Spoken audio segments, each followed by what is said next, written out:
শ্রাবণের অঝোর বৃষ্টিধারা মাথায় নিয়ে পুণ্যার্থীর দল বাঁক কাঁধে হেঁটে চলেছে।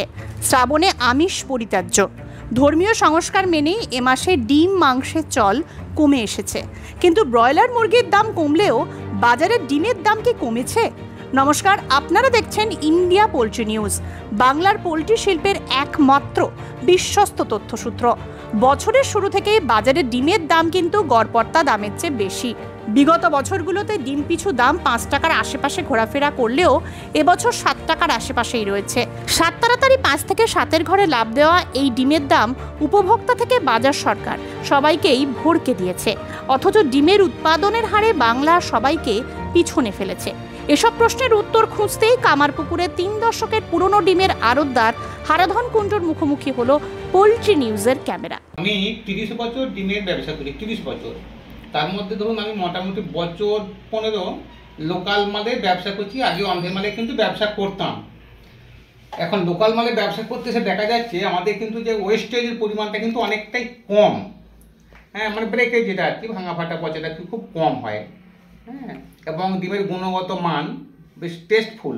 হ্যাঁ, লোকাল মালটি অনেকটাই আমাকে ভালো লাগে। আমি আমার ব্যক্তিগত অভিমতটা প্রকাশ করছি কিন্তু, বুঝলেন তো? আচ্ছা, মানে এই যে স্যার আপনি যেটা বললেন যে অন্ধ্রের ডিমের সঙ্গে বাংলার ডিমের ফারাকটা কি এটাই, নাকি না আরো অন্য কোনো ফারাক আছে? না, এদের আমাদের লোকালের প্রোডাকশন যে মালটা বেঙ্গলে হচ্ছে, ওর খোলাটা কিন্তু অনেকটা মোটা, মালটা ব্রেকেজ হয় না বললেই চলে।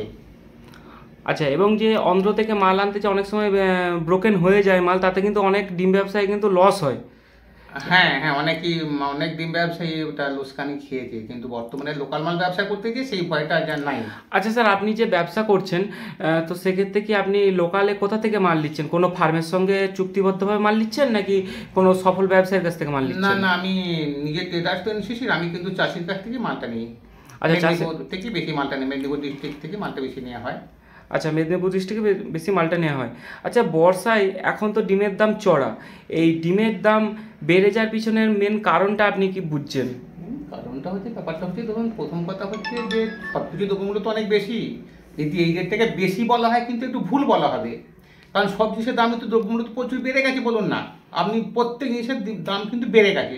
তাই ডিমের দামটা অনুপাতে কিন্তু এমন কিছু বাড়ে না, কারণ একটা ডিম মার্কেটে 6 টাকা 7 টাকা পিস নিয়ে এমন কিছু বেশি রেট এটা নয়। আমার অভিমতটাই প্রকাশ করলাম। আচ্ছা, তো স্যার পশ্চিমবঙ্গ কি ডিম উৎপাদনে স্বনির্ভর, নাকি কোন জেলায় ডিমের গুণগত মান ভালো বলে আপনি মনে করছেন? পশ্চিমবাংলায় ডিমের যোগানে স্বনির্ভর এখনো হতে পারেনি। ওটা হতে এখনো দেরি লাগবে, টাইম লাগবে। কারণ বড় বড় প্রজেক্ট করতে, একটা ব্রয়লার ফার্ম করতে যে টাকাটা ইনভেস্ট করতে হয়, কিন্তু লেয়ার ফার্ম করতে তার থেকে প্রায় অনেক বেশি খরচা বহন করতে হয়, যার ফলে না অনেক মানুষ এটা করতে চাপ হয়, যার ফলে বেঙ্গলে যেটা চাহিদা আছে সেটা কিন্তু এখনো রেডি করতে পারেনি পশ্চিমবাংলার চাষিরা।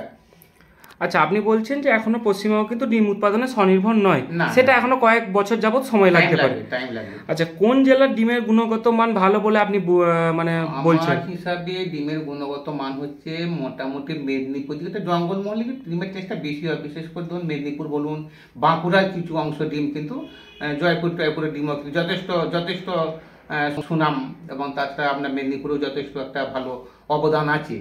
ডিমের ক্ষেত্রে কোন সময়টা ডিমের দাম কমে বলে আপনি মনে করছেন? ওটা ধরুন না, মেনলি আপনার মার্চ এপ্রিল এই সময়টা একটু কমে, কারণ গরমটা সেই সময় পড়ে, তো মানুষের চাহিদা একটু কম হয়ে যায় সেই সময়টা।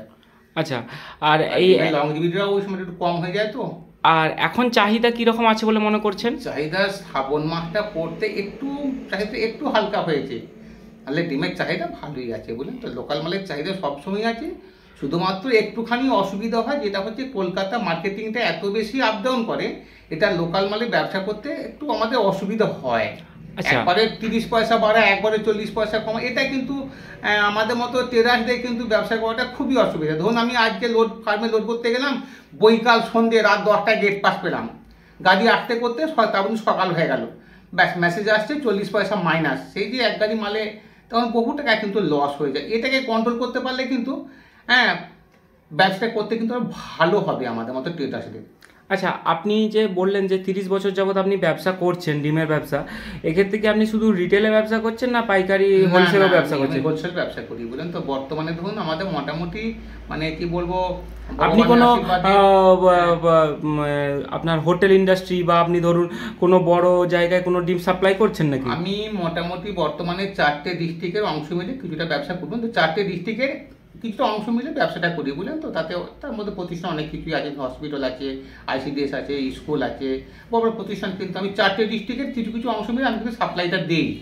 আচ্ছা, এক্ষেত্রে আমরা একটা সমস্যার মধ্যে দেখি যে ব্রয়লারে কিন্তু একটা পেমেন্টসের একটা ইস্যু থাকে অনেক সময়, যারা কন্ট্রাক্ট ফার্মিং করে বা যারা সেলফে চাষ করে, একদিন দুদিন পর পয়সা। এক্ষেত্রে ডিমের যে মার্কেটের বাজার দর অনুযায়ী আপনি যখন ডিমটা সাপ্লাই করছেন তখন পেমেন্ট কীরকম আপনি পাচ্ছেন? পেমেন্ট নিয়ে কোনো ভোগান্তি আপনার হচ্ছে কিনা? না, পেমেন্ট নিয়ে চাপ তো একটু আছেই বুঝলেন তো। পেমেন্ট নিয়ে চাপ একটু আছেই, বা ওটা আমাদের পক্ষে চাপ থাকে। কারণ এখন বর্তমানে সবাই কাস্টমার জেনে গেছে কালকে ডিমের দাম কত কমবে বা কত বাড়বে। এখন সবাই দেখতে পাচ্ছে মোবাইলে বসে বসে কালকে ডিমের দাম কিন্তু কমবে। আমরা কিন্তু পরের মালটা লোড করলাম, কিন্তু আমরা কিন্তু গাড়িটা খালি করতে আমাদের তখনই চাপ হয়ে যায় বুঝলেন তো। না, আপনি যেটা বলছেন যে আজকে ডিমের গাড়িটা লোড করলেন, কিন্তু কালকে যখন ডিমের গাড়িটা খালি করছেন আপনি, তখন দেখলেন যে 20 পয়সা কি 30 পয়সা লস হয়ে যাচ্ছে, তখন সেক্ষেত্রে আপনার গাড়ি পিছু একটা হিউজ অঙ্কের টাকা লস হচ্ছে। তো এই জায়গাটাকে আপনি রিকভারি কি করে করছেন? এবার তখন যেটা করা হয়, দেখা যায় যে ধরুন কোনো কাস্টমার দেখা গেলো হ্যাগের সময় বা মার্কেট ডাউন হচ্ছে, হয়তো মালটা দেখা গেলো যে মাল দিত 50 পেটি, সে বলছে আমাকে মাল দাও 20 পেটি।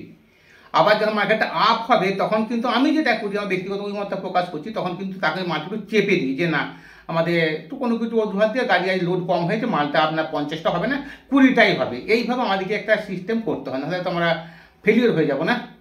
আচ্ছা, তো ডিমের ব্যাপারে আপনি এখন কি বুঝছেন যে এই পরিস্থিতিটা এই যে কাটতে কতদিন সময় লাগবে? এটা ধরুন মোটামুটি শ্রাবণ মাসটা টাইম লাগবে বুঝলেন তো। শ্রাবণ মাসটা টাইম লাগবে। এটা এই সমস্যাটা হয়ে আছে, একটা ব্যাপার আছে, সবই জানেন আমরা। শ্রাবণ মাসটা মানে একটু খারাপ হয়, প্রত্যেক বছরই হয়। এটা 1 মাসের মধ্যেই আবার ঠিক হয়ে যাবে। আচ্ছা, ঠিক আছে। একটু কাটতে পারে, একটু কাটা দরকার, একটু কাটবে বুঝলেন তো। আচ্ছা, আমার অনুমানটা বলছি। তারপর তো দাদারা সব বড় বাবুরা তো আছেন, মাইতিবাবু আছেন, মিলনবাবু আছেন, সবাই তো আছেন, বাঁকুড়ার দাদারা সবাই আছেন। হ্যাঁ, ওটা কন্ট্রোল করবেন। পোল্ট্রি শিল্পের এই ধরনের আরো আকর্ষণীয় ভিডিও দেখার জন্য আমাদের চ্যানেলটি সাবস্ক্রাইব করুন এবং ফেসবুক পেজটি ফলো করুন। ধন্যবাদ।